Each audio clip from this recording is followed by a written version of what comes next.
Okay. All right, good night. Thank you. There's a time and a place for this type of thing. And in my living room is a perfect time and place. This is your house? Yeah. Surprisingly, I pay my bills. Not a lot of drag queens do that. My bills are coming more than I am these days, and I'm kind of upset about that, so.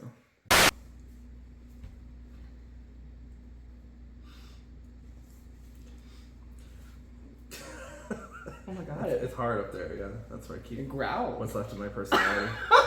You have a vibrator stuck in there? Just keeping me alive right now. It's actually my extra generator. Sends half the day up my ass. This is why that's the way it does. It actually has my backup generator in there. Wow. That's your backup. Hurricane season. They just park me behind someone's house during a power outage. Crazier, the very first sin was a woman who ate. A woman who ate. She served and licked the plate. Hello, everyone, and thank you for tuning in to Tehnsion Talks, where we talk about the tensions of RuPaul's Drag Race Season 17, episode, whatever episode we're on now, because it is the lowest rating episode in Drag Race history. My name is Katya Tehnsion, and today I am joined by my special guest host, Miss Nicole Halliwell. Nicole, tell me a little bit about yourself. I have some tension right now because you're so loud. Hi, I'm Nicole Halliwell. I'm a drag performer here in South Florida, and I try to work as little as possible with Katya Tehnsion. So when she called me at 10:57 p.m. after I just worked a full day in drag and said, please come over and film something at my house, I said, you. And then she said, Taco Bell. And I said, okay, I guess I'll come by. So here, Not sponsored. so here I am. Looking like watermelon. So I look like a angry highlighter is what I look like. Hubba Bubba Max. So we are on yet another episode of RuPaul's Drag Race, and we just got off of the last episode where Hormona Lisa was eliminated. The girls were excited that she was gone. Everyone was kind of celebrating, especially Corey King. And we're not really going to talk too much about any tensions going on prior to the episode's challenge because nothing happened. There's no tea, no shade, except for Crystal being upset that Ariete stayed, and she thought she would have won the episode if Ariete would have been eliminated. Which, I mean, opinions are opinions. That's why we have a whole channel about them.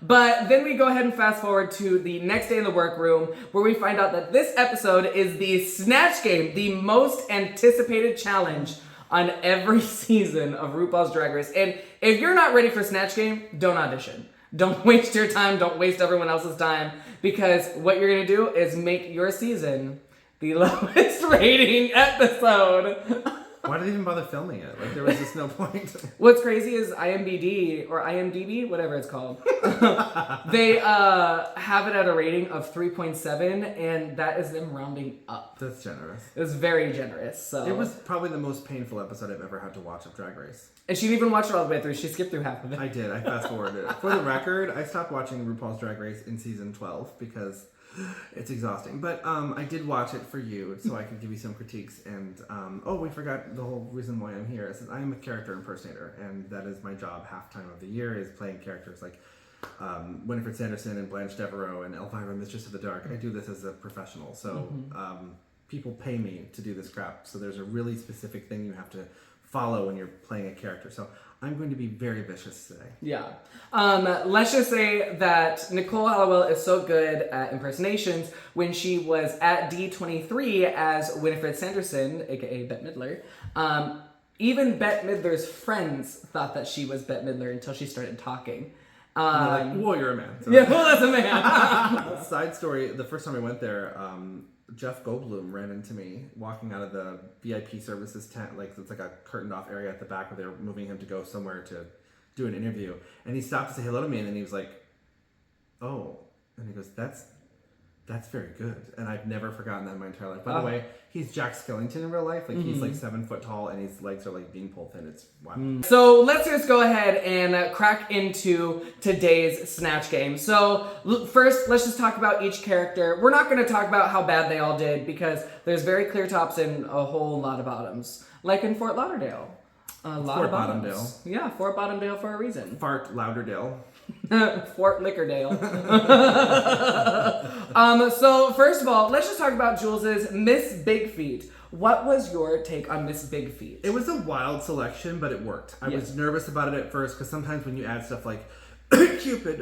It just was, it's a risky thing, but because there's no real character behind it, you know what I mean? Like Bigfoot it's an anomaly, like your career. It's just very, it's imaginary, and I was wondering what she was going to do with it, but the comedy was there and the timing was there, and they played it very well. Yeah, she did a really good job, and when you are building from the ground up.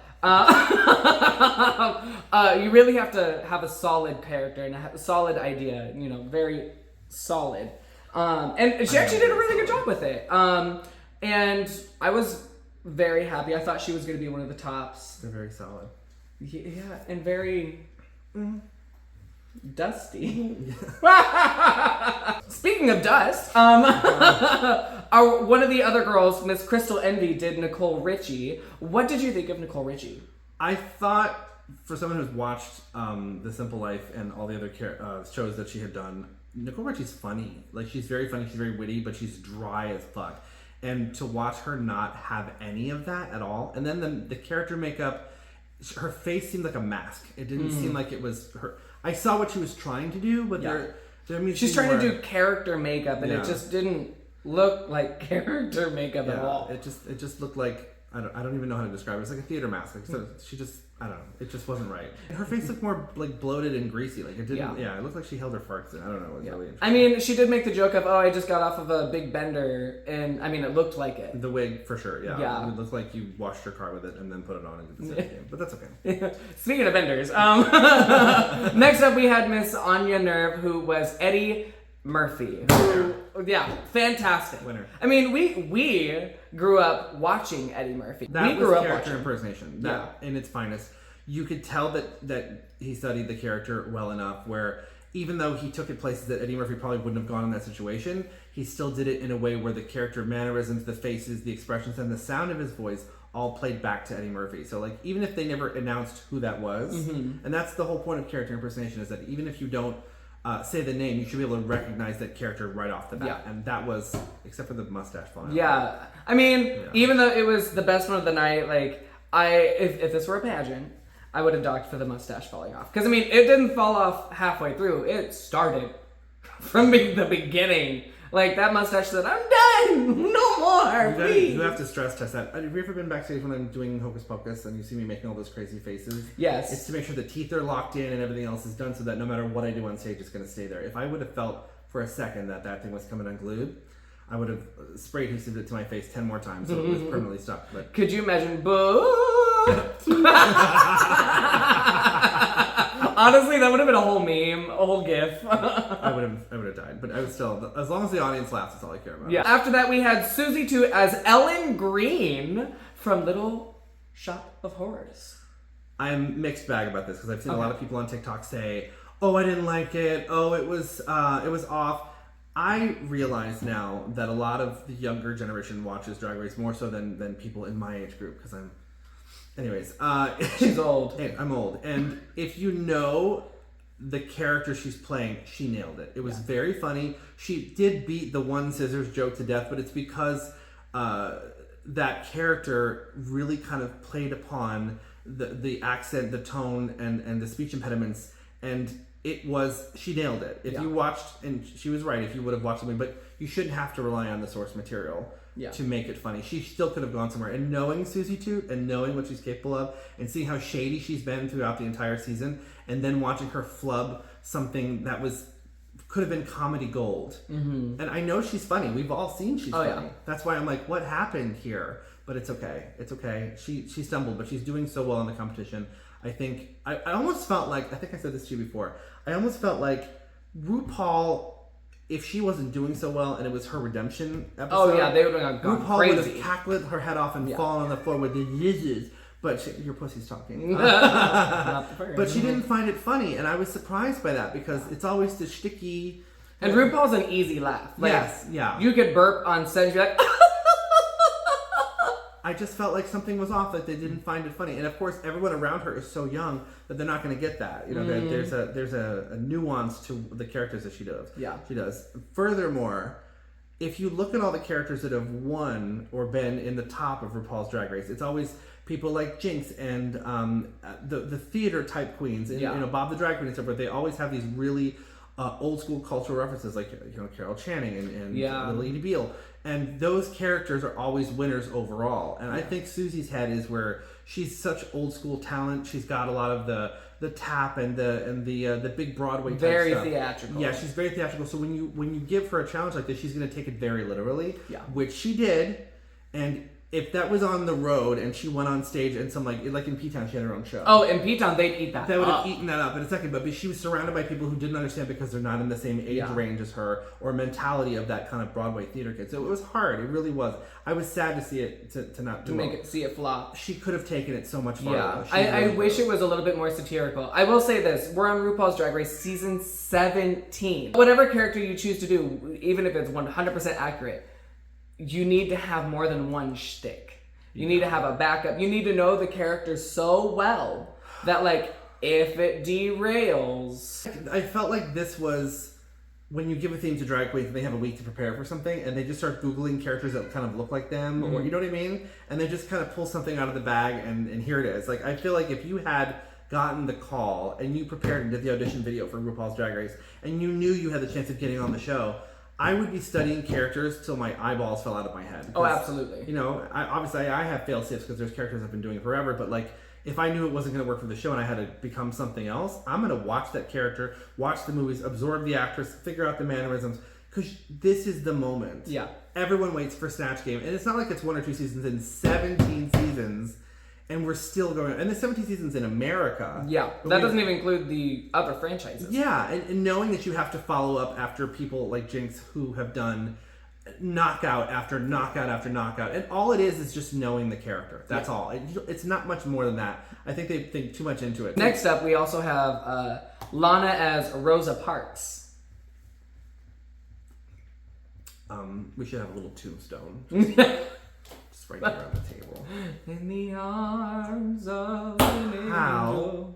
How you gonna come to RuPaul's Drag Race without as many car and bus jokes as you could possibly remember?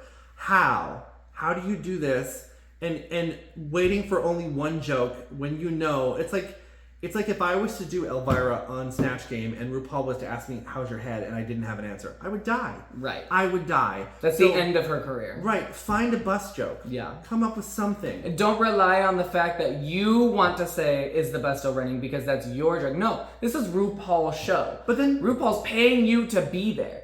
No more than one joke. What happens after the joke's over? Right. You still have the rest of the Snatch Game. They don't show you everything they film. Okay? Yeah. They only give you a few. Every person gets to answer, and they go into detail. They'll retake it a couple of times. You have to come prepared. Yeah. You have to. And like, so what she was presenting had to have been the best of the worst things.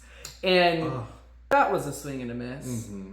And like, I feel like Lana kind of defeated herself before she even started. She didn't even swing. She just dropped the bat immediately. It was rough. Well, it wasn't even rough. It was bad. You know, it's like, then you get there, and you're put in this moment where the cameras are on you, the lights are on you, you're locked and trapped in this 1 second. And when the anxiety takes over, it's over. And that's it. That's true. It's so hard when to you recover. get smaller than the room and you don't fill the room, like, it's hard to get out of that. Mental health is a big part of being in drag because you have so much against you on stage. It's even live when we can kind of get ourselves out of anything because the both of us do comedy for a living. Like, this is literally our job. Yeah. So when something's thrown at you that's unexpected, you have to find some way to recover. If you don't have the wherewithal to do the comedy, if you don't have that about you or the quick wit and the self-awareness, that and the Rolodex of hate. Yeah, like Bianca Del Rio has. Yeah. It's if it's not there, you're not prepared. We all have jokes that we can fall back on. And Yeah. if you flopped hard as Rosa Parks, you could at least pull a joke out. After that, we also had Lydia B. Collins, who was David Lynch. Why the deep cut reference? Right. Why the deep? I get And it. just looking dead. The whole thing from you painted like a dead person. That's another thing. It's, the comedy is part of it, the acting, the being self-aware, being able to run through lines of this character, and then understanding character makeup. Character makeup is very hard. It's not just drawing lines and because look at what happened with Big Ange. It just you can't just smear shit on your face. If you're trying to create a character, like Susie Toot looked like Ella Green. Yeah. Period. It's all about learning how to morph your face and to look like theirs and mimicking their facial structure. Eddie Murphy was Eddie Murphy, and Yeah. David Lynch looked like a bowl of cereal. It was just a white canvas with just a bunch of brown lines. I don't understand why. It's waffle crisp. That and the character that he plays is so demented, deranged, and off the rails. And he was trying to do the comedy, but it was so out of context with the show itself. Yeah. There has to be, gay references and just kind of, because we know who's watching the show. Yeah. Yes, it's the straight couples who are sitting in their house trying to adapt to our culture, but the majority is a bar full of homosexuals in your local city who are sitting there watching it on a projector screen with a 10-minute delay. Yeah. And they're waiting for those rotten, ratchet, really side-eyed, backhanded compliments. Yeah. And when you do comedy, you have to go there. Yeah. There's a line, and you can kiss the line, but like crossing it, cool. But sometimes like just a quick brush against that line, and people lose their minds. Yeah. You can't be afraid of being funny. After that, we had Miss Sam Star, who was Kim Gravel, whoever. She was a pageant coach, which is a smart choice for a pageant girl, so someone who knows a lot about Southern pageants. And it was very much giving toddlers and tiaras. It was very much giving. We've seen this person not only from people on Drag Race, but also on TV. We've seen this person, and even if I didn't know who she was, I would know exactly who she was. Susie Orman was the finance coach that the famous cocktail played. Yeah. The skinny one, the flexible one. The flexible one, yes. Yeah, the Russian one. The Malajikova. Yeah. That was a safe character, and I feel like at least she was ready, she was funny. I didn't know the character, but I understood the premise of what it was. Yeah. She's a little Southern, she's got little Southern isms that she comes out with. And it was very clean. Yes, yeah. Tight 12, lose 14 or whatever she said. That was funny, yeah. And I'm all lubed up today. Mm-hmm. She could have made a whole joke there, though. That was a miss. Yeah. But it was still good, yeah. The Haktua girl, yeah. Overall, I think she did a good job, though. Yes. Yeah. And then after that, we had Miss Lexi Love, who flopped. And I have never in my entire life of existing seen an episode of Drag Race where like, oh, you did bad, but like, good job, you're in the top. Except Alyssa Edwards, which is fitting that Alyssa Edwards was there. But it was from sister to sister, Alexia, I love you. I know you can do better. This was obviously not your episode, but like you got away with murder.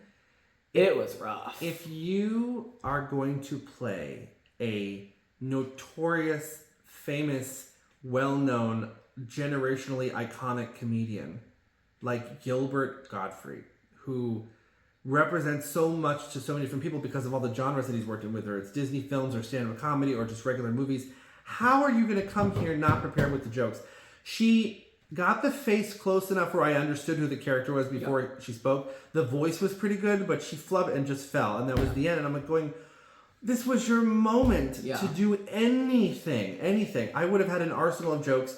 Because that's the stuff, because you can't bring a lot of technology with you, but you can write some stuff down. Yeah, you can come with jokes and lyrics pre-written. Yeah, and that part is great because you could have had a bunch of jokes that could have been ticked off anywhere. Because as a comedian, you know how to find the trigger word that you can circle back to make the joke start running versus it just waiting for something to happen. Yeah. You have to find a way to build the bridge to the story and then tell the story. Yeah. And however you're going to maneuver that. I was so upset. Thankfully, they found some type of value in endearing, quality that at least got them to be. I will say I'm very glad to see because she's been very pretty all season, even in the comedy challenge, other comedy challenges, I guess. But this time she was not afraid to paint and look not pretty. I can't say ugly because she wasn't ugly. It was still good makeup. It was good character makeup. And any good drag queen is not afraid to play an ugly character. Yeah. That part. After that, speaking of Do Not Resuscitate, we also had Corey King as Big Ange, who, I did like the jokes of like, I tanned for this role, and I'm black too, to Rosa Parks. I cackled at that because it was a miss. She did tan a lot, but yeah, overall it was a miss. Yeah. The smoking jokes. If you are going to do a character that's already been done on Drag Race, especially, it was Pearl, right? Yeah, Pearl. I have been quoting, I'm very excited, you know, it's a medical mystery. Yeah. for years, I've been quoting that because that was memorable. She took the time to study the character. The makeup was terrible. Oh, so bad. But it didn't matter because it was a caricature of Big Ange and everything else was sold along with it. The whole package together gave me that character. Yeah. Whereas Corey Corey's a great queen. Corey's talented. Yeah. There's a lot of personality there. There's a lot of fun. I just felt like there could have been something else. What do you mean I work for the mafia? Yeah, there could have been any other, and they also could have done another character that would have been better suited towards their personality. Yeah. I just feel like it was, you know, I think some people rely on picking a character that's already funny and hoping that it'll just kind of guide them along the way. And keeping one joke and holding onto that joke so hard. I don't know. I think she was kind of hoping that repeating it would have landed again, and it didn't. Yeah. It didn't. Speaking of not landing, next up we had Miss Acacia Forgot who did Trisha Paytas. This is the second time we've had Trisha Paytas. Maybe third now. Excuse me. Last season, I think it was, maybe 2 seasons ago, I don't remember. Either Sugar or Spice, one of the two who look exactly the same, did Trisha Paytas, and it did not land. It was, I mean, it was just Acacia being Acacia with some weird isms. Like, she very obviously knew who Trisha Paytas was. Yeah. She knew the content. She just did not deliver it as well as she could have. I agree. I get it. It's a pink floor tracksuit and blonde hair, and you're trying to do, you know, there was a lot missing. You know, there could have been more elements. Trisha Paytas is known for having lots of stuff. She's always carrying things around. She's always eating. Yeah, eating. She's got a lot of product promotion. She's always kind of plugging something. She's got bigger lips. She's got a lot of work done. You literally could have brought so many props on stage and just been so busy, you know, promoting things on the show that she couldn't focus on the question. Anything could have been funnier than that. And Trisha coins on being dumb. Mm-hmm. And I remember one of her talk shows, she talked about how the earth was very obviously flat. And I remember when she came out as trans and she said, I'm a trans woman. And I was just like, that's not what that means. Bless your heart, but no. So like there's so much you could have picked from. Yeah. And we're on RuPaul's Drag Race season 17. Why are your chest plate lines visible? Corey King has been guilty of it all season long, and then seeing this on a Trisha Paytas. All the breastplates were pretty bad, and it's there's a Susie's wasn't too bad. It was a little shiny. It was shiny. She did a choker. She did a choker. Yeah, that was the right thing to do. Yes, but you have powder them. You've got to powder them, and then also the nipples are funny in the tracksuit, so I give her that. But like, if you're wearing a breastplate, cut the nipples off or put something over it. It doesn't look good because when one's over here and one's down there, it's just no. Or wear a bra. Yeah. But you should wear a bra with a breastplate. Yeah. But I mean, this is the youngest cast of ever on Drag Race. And that was one of the biggest factors of that, is that they really were trying to find characters that would be relatable to the age group and demographic that's watching it, but they didn't study the characters. Mm-hmm. Like, I remember when Crystal Method did Poppy, and RuPaul didn't know who Poppy was. Yeah. Everyone else did, and she did it very well. Mm-hmm. I don't remember if she was in the I think she was safe that week. But I remember it vaguely, but there's been moments where people do characters that maybe even RuPaul doesn't know and made her laugh. Yeah. You can do it. You can do it. Yeah. Speaking of you can do it, this one couldn't. Arietti did Cupid, Baby Cupid, and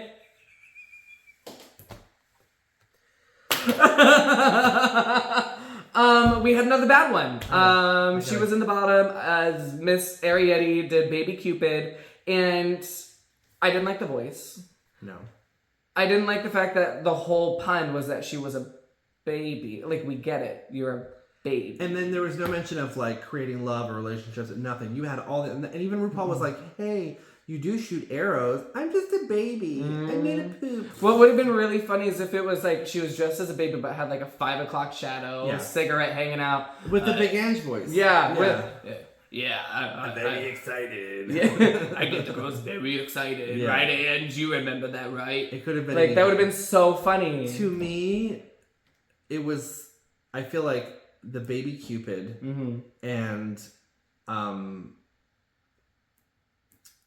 I don't want to say Trisha Paytas, but Baby Cupid and Big Ange were kind of on the level of fails as Alyssa Edwards as Katy Perry. Like, where she had to issue an apology. It was so painful. Damn, imagine being Corey and having to issue an apology to someone who's dead. It was so painful. Yeah. I could not. It was like a slow-moving accident. I was trying so hard to just look away. And she had Ariadne had a binky at one point, and I was like, okay, like, cute, but like... It could have been funnier. Like, if the spit out was funny, if she would have done it after she had some great jokes, then it would have landed really well. But if she was at a bar, the gays would laugh. Yeah, but... I mean, this is TV. This is the big leagues. This is what's going to define your career. Yeah. I mean, after this, your minimum booking fee is what, $4 or $5 grand. So what you need to do now it's $4 or $5. I hope you got as many gigs as you could before that season aired because. Delicious, just a baby.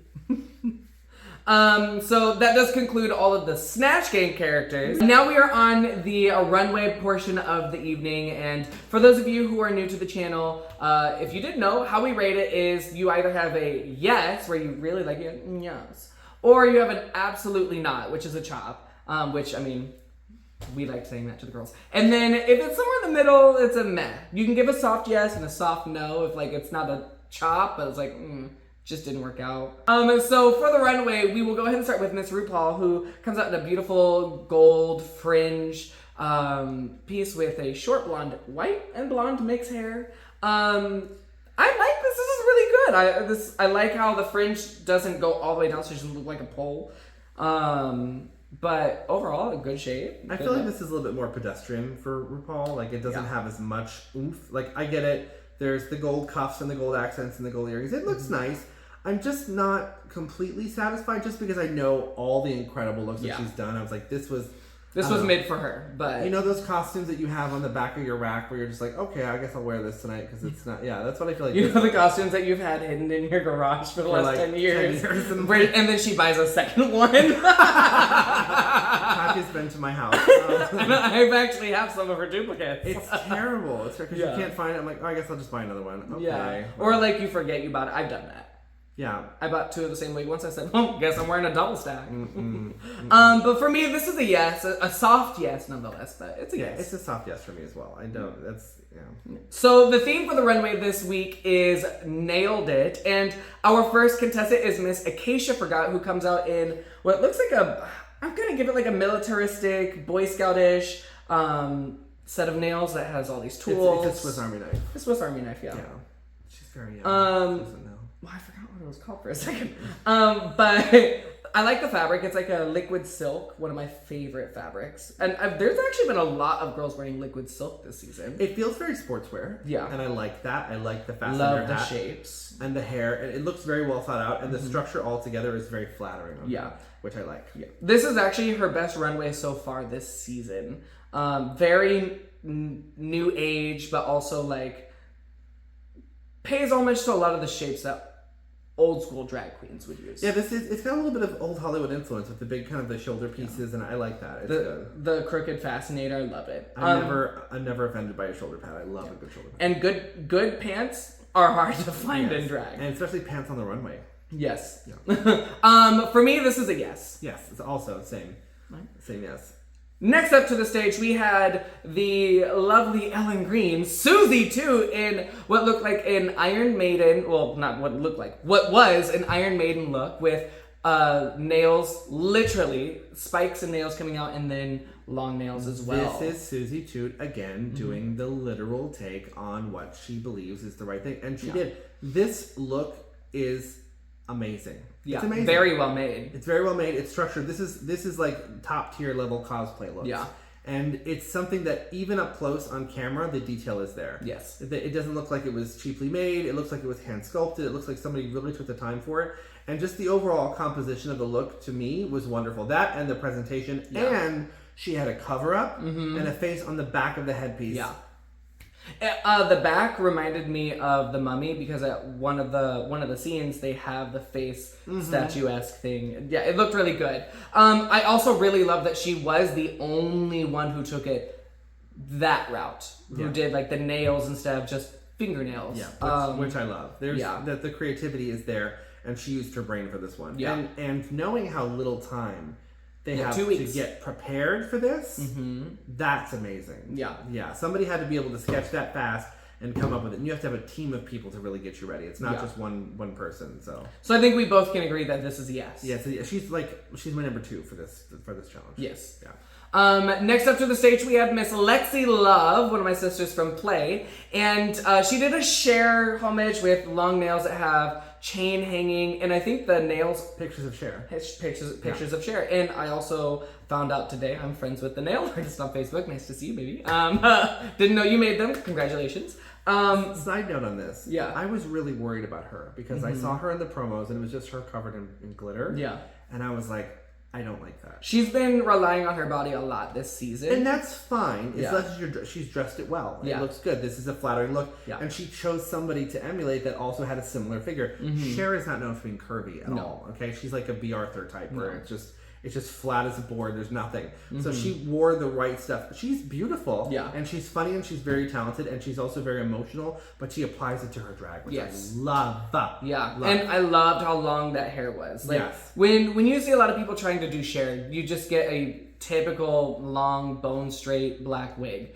And it's 30 inches. This one has to be like 55 inches. Also, the note here is that how lucky to be able to wear this wig on national television, knowing that you have people that are there ready to brush, slick, and spray it for you. And probably did the entire time she walked Literally. leading up to the stage. Could you imagine this in a gay bar?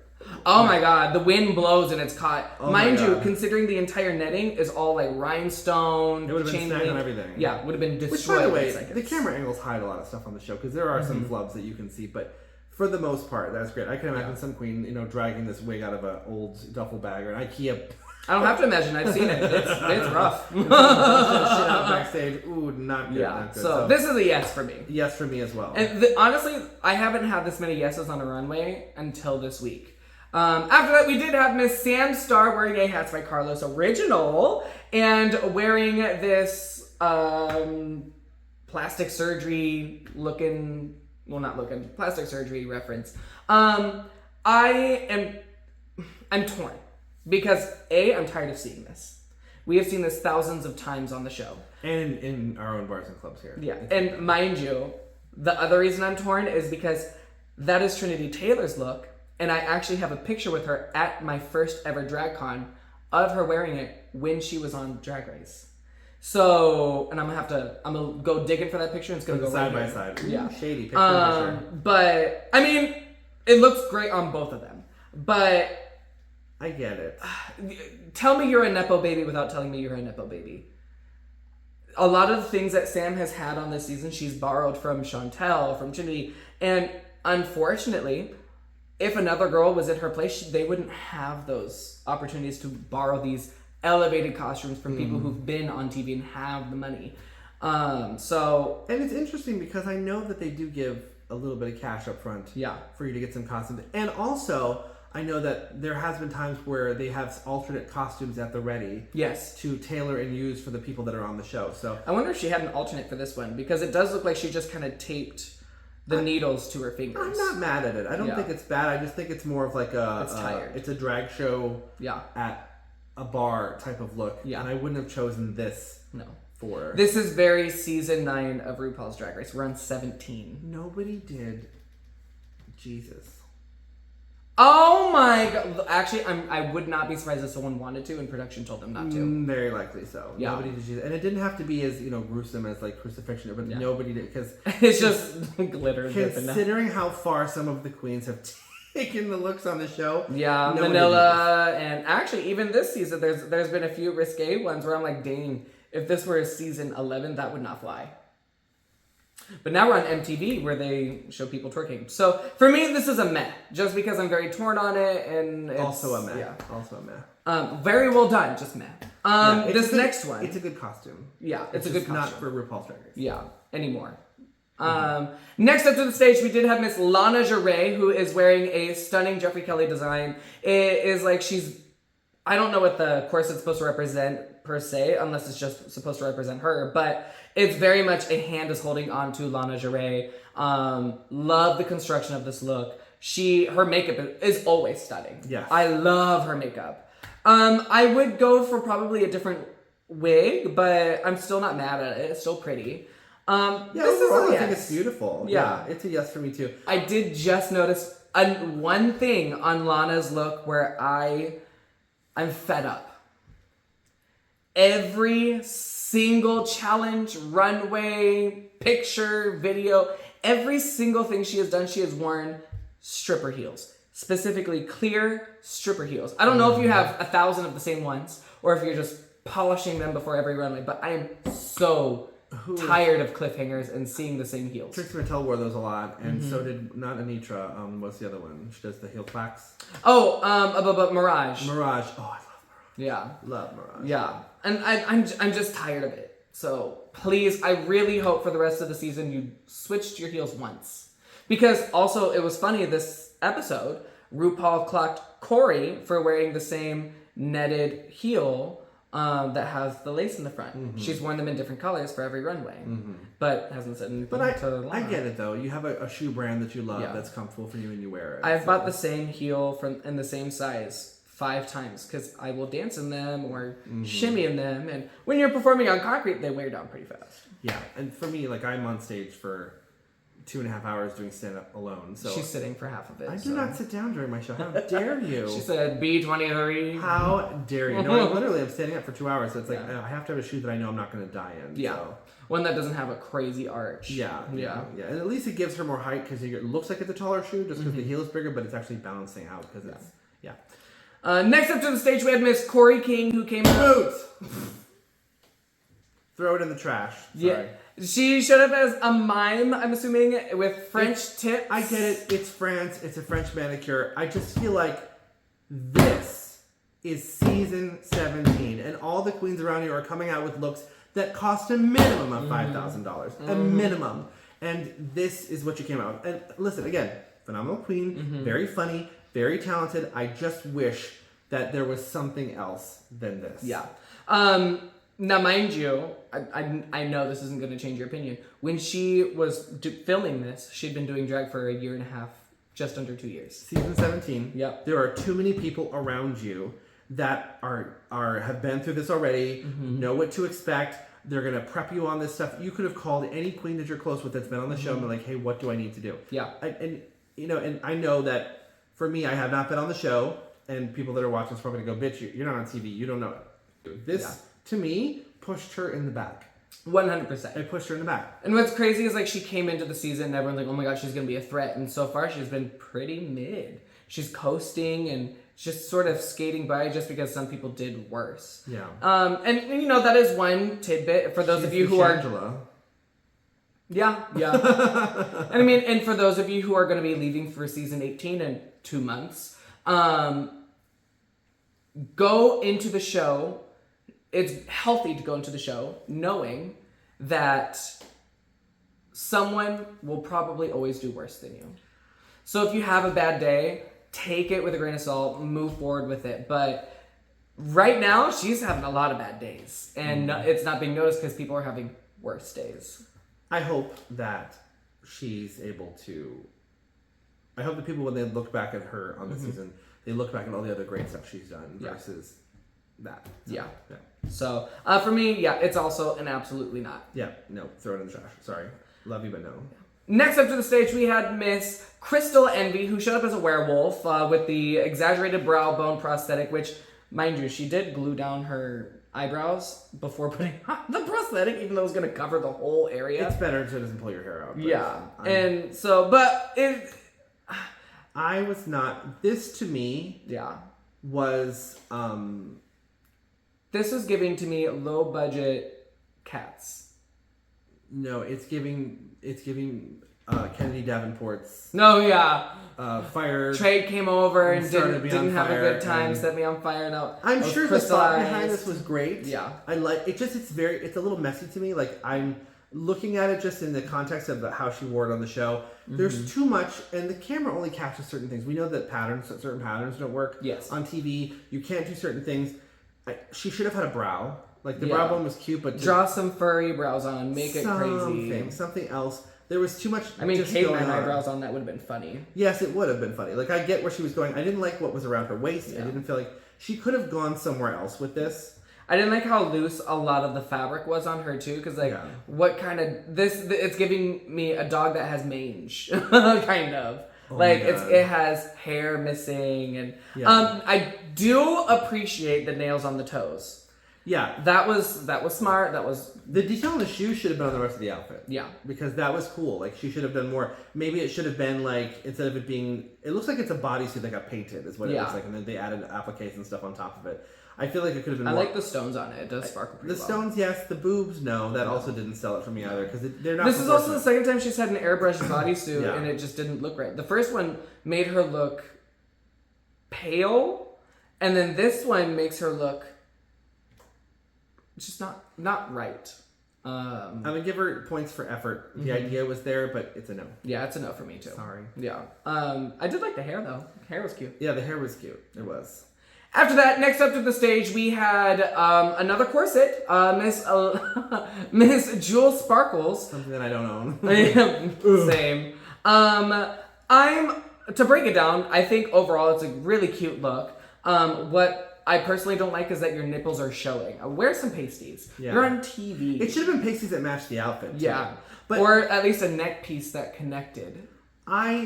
I love it. Yeah. It's a really good look. It is. And this would be, if she walked on stage at any bar. Oh, the gays would lose their minds. They would lose their minds. This is great. It's really well thought out. It's very well crafted. It's pretty. I've never seen it before. Nope. Which is nice. You know, there's ways to wear a corset and so forth. The structure of the corset and the way that it's built in the front, it's also very unique and very modern. And she has boots that match. So to me, that is great. And then the story behind it also was nice, that she incorporated something that's a message to herself. Now, if I'm being nitpicky, the prosthetics she has on her hands, those are called those damn extended fingers. Yes. So it's not giving nails, it's giving long fingers. Yeah. But I'm still not mad about it. I think overall it was good. I would have loved to see nails. Like bright silver nails on the end of this to match the outfit. Or to match with her backstory with it, nails coming out the back. Yes. That would have been, honestly, that would have made me choke up a bit, because then it'll show some of her pain. Yes, for me. Yeah. It's a yes for me as well. After that, we did have Lydia B. Collins, who had the overgrown nails. No!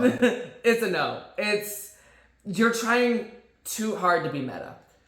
Do you know what I want from this? More?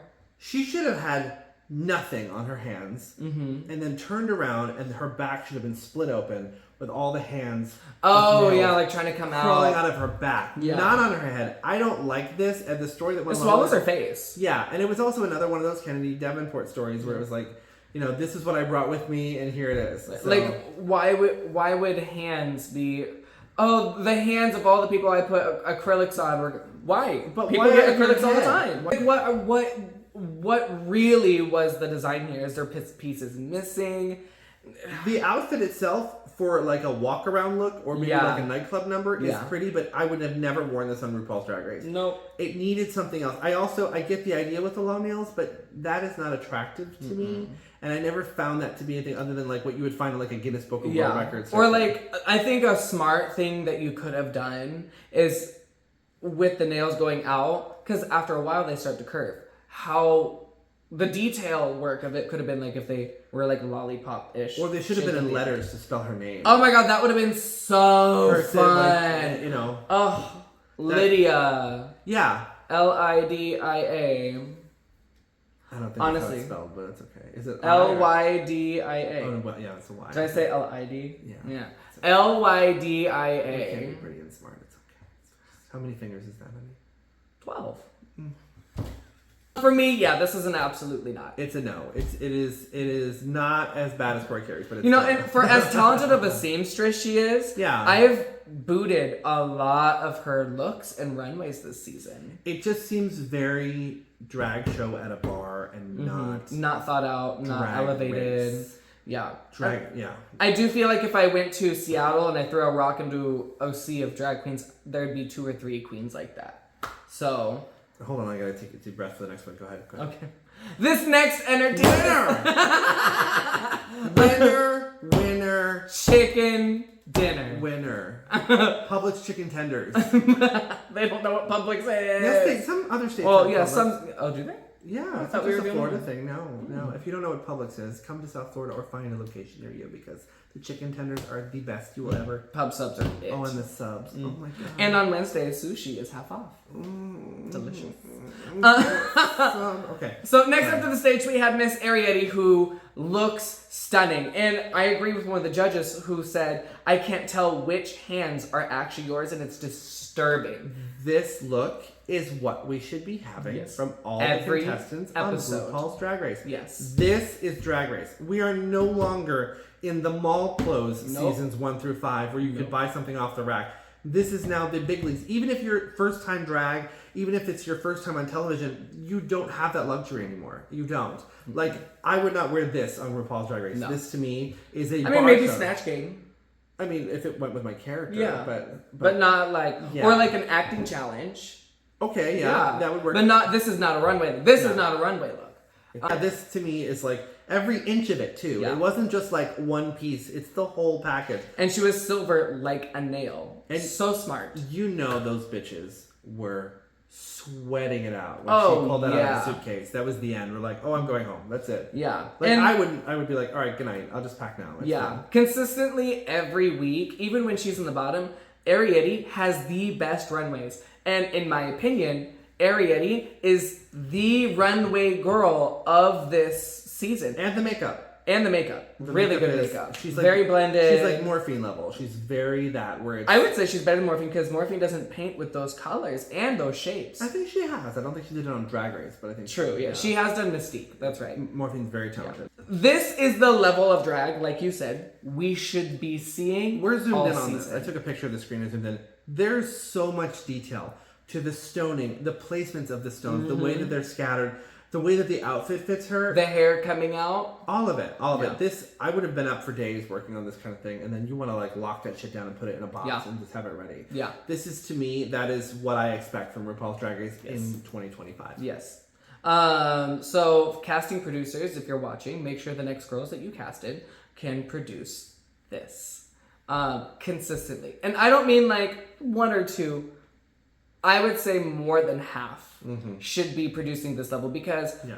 and I hate to say it, we're very privileged in America to have been introduced to Drag Race and influenced by it for so long. Yeah. We should be seen as the elite franchise, essentially.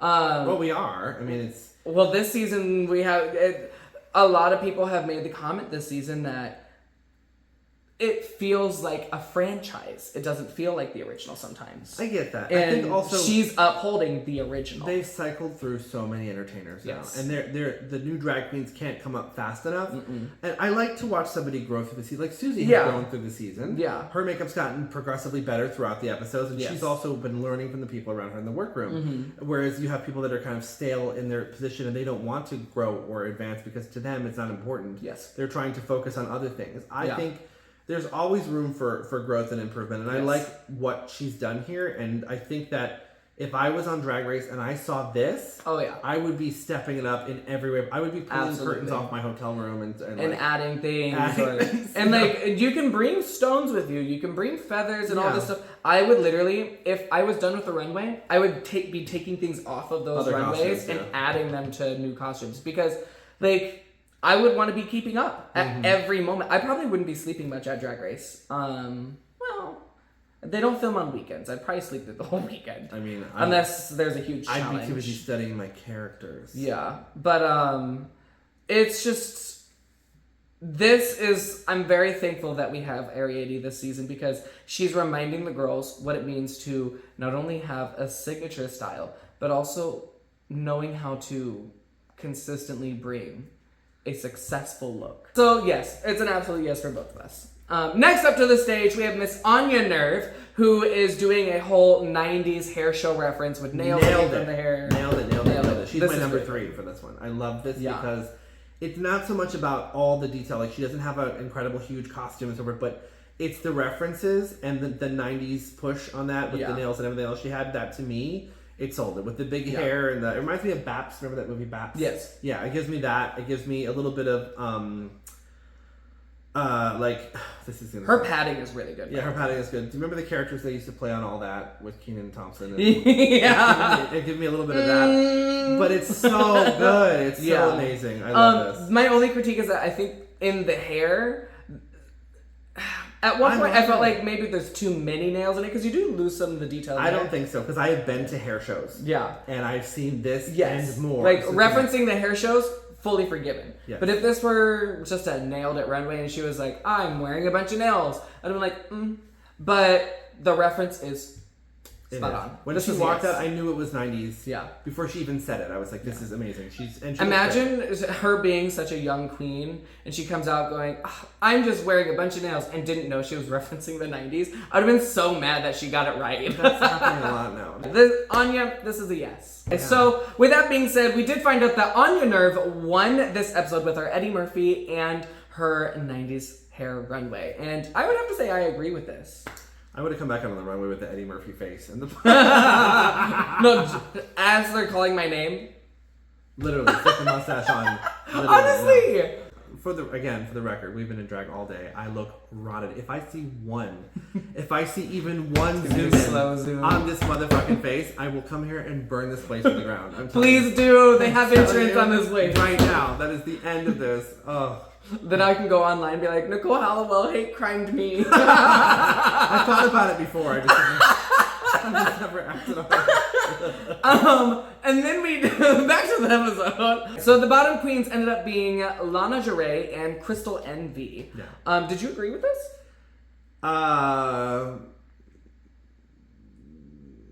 Yes. Did you agree with the outcome of the lip sync? Or personally, it was exhausting. Yeah. I was upset that you had a great song like that and it just didn't. Mm-hmm. Neither of them looked like they actually cared about performing the song. It was just about, can I do something better than the other person on the right? Which is the idea. I get it. But the whole point of this competition since the beginning was having great costumes, looking fantastic, the makeup is right, being versatile, being funny, and then at the end point is, on stage, can you lip sync and carry a song? Yeah, with presence. Can you entertain the audience? And the audience is the critique of all critiques, which is Paul and Michelle Visage, and So how are you going to go out there and not give a performance? And then there was just too much of her wig came off. They were bumping into each other. The nipples were out. Wig came off. The nipples I give a pass because that's inevitable, especially for a runway costume. It wasn't designed for a lip sync. It was designed to walk down a runway. But personally, I would have been okay with this being a double elimination, but this would have been the third time I've thought it could have been a double elimination in the bottom two. Well, the whole season's been that bad.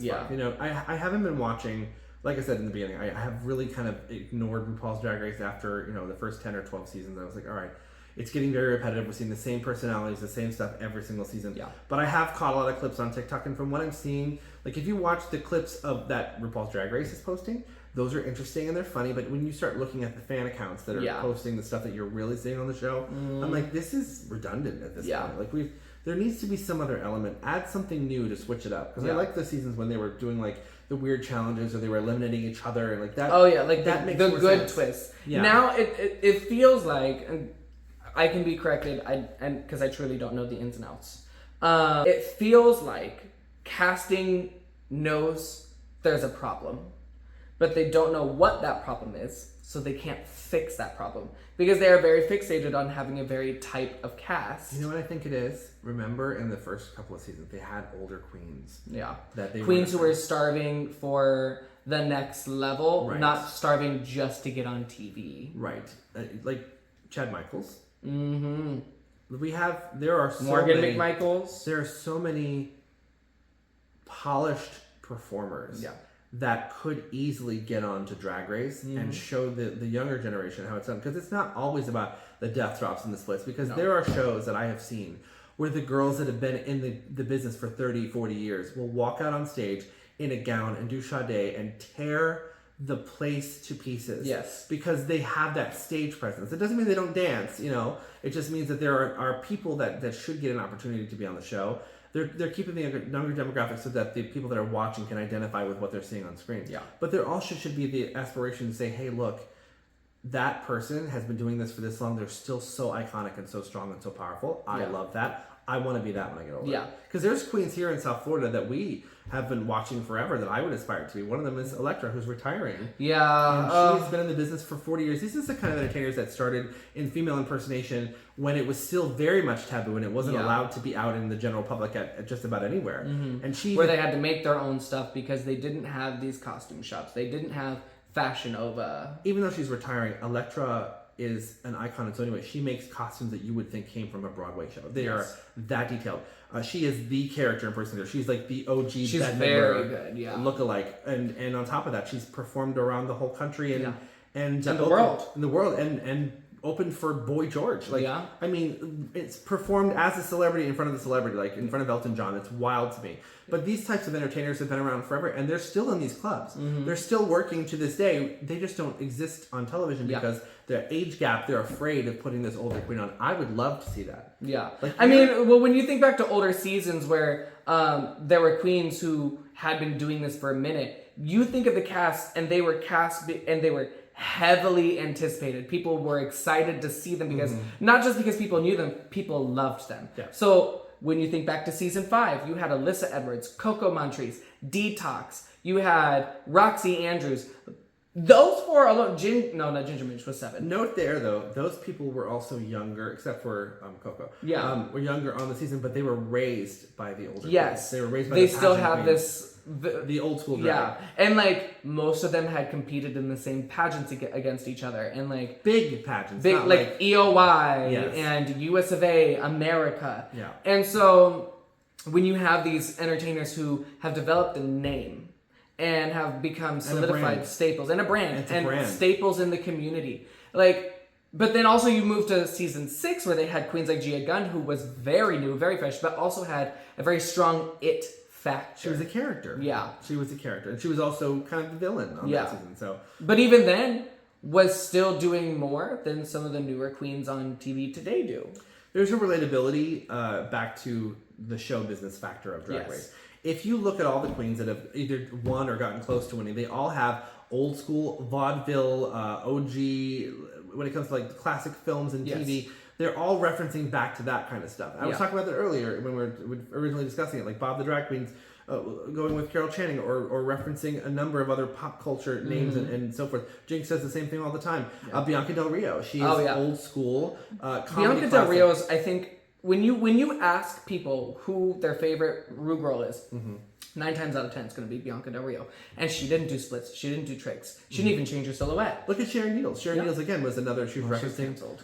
I know, but I'm saying, like, if you look at her time in the season, it was all the references to those characters, like Elvira and the other, Joe Rivers, and they're referencing... Even Alaska. Yeah, Alaska too, with Mae West. These people are referencing timeless characters that allow them to transcend age groups. Yeah. So you can put those performances in a club like here in South Florida. We have some clubs that are meant for people that are over 30, over 40 that go there the most because it's their kind of watering hole. It's their family. And then we space. have clubs that are meant for the twinks, the young kids. Yeah, but you can put those characters in either show and it'll work. Whereas if you put the Death Drop Queens into a club where they're expecting more vaudeville, you'll get more a cough Broadway. and a sneeze. Yeah, so but being able to transcend between those two things, RuPaul loves that because she is obsessed with pop culture. Yes. And she loves to be able to reference and bring those things up because those things never die. Yeah. And it's just like we'll constantly quote classic films that we've seen, you know, like...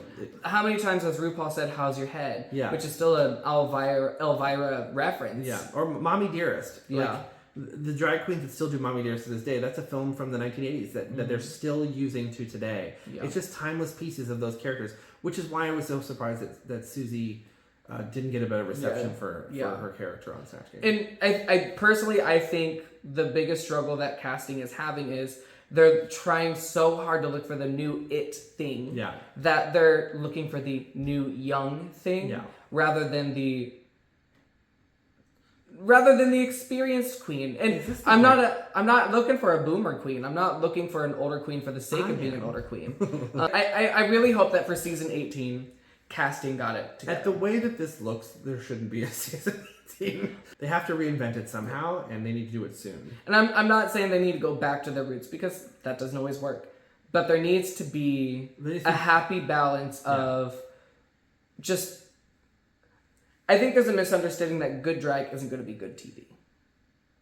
I hope whatever they do this year, whatever they want this year, is better than getting the lowest ever rated episode of all time. And I hope that on a future season that you finally get cast for the show, because I want to host the viewing party when you get sent home first. At the end of the day, I think we both agree Crystal went home. Crystal deserved to go home. It was her time. Maho. But yeah, overall, what did you? Well, we already know what you think of the season. With that being said, that is our review of RuPaul's Drag Race season 17. Thank you for tuning in to Tehnsion Talks, where we talk about the tensions of RuPaul's Drag Race season 17. Nicole, where can they find you?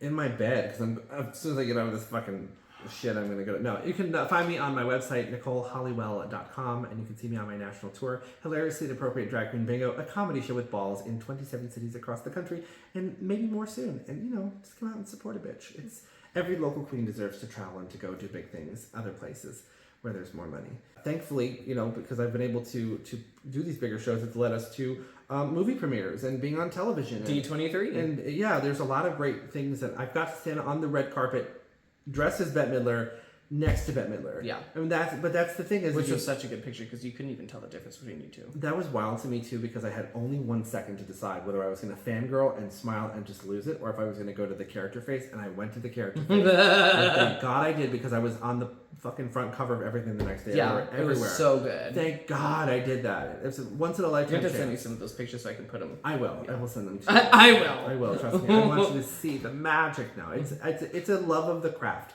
Yeah. More than anything else, and that brings me so much joy to walk on stage and people to see go, oh, it's her, Yeah. That to me is magic, because I'll never be that superstar, but if I can embody them for just a second. That is RuPaul's Drag Race season 17 review. Now you know what we think. We want to know what you think. Do you agree? Do you disagree? Like, subscribe, and comment. Let us know. And if you subscribe, it really does help the channel, where I'm trying to grow it to be, a bigger thing than just recording this in my kitchen, living room, dining room. Is that what that smell is? It's the fake flower. Thank you all for tuning in. Thank you all for watching. And we hope to see you next time. In the meantime, make good choices, or make good bad choices. Thank you. Bye. Bye.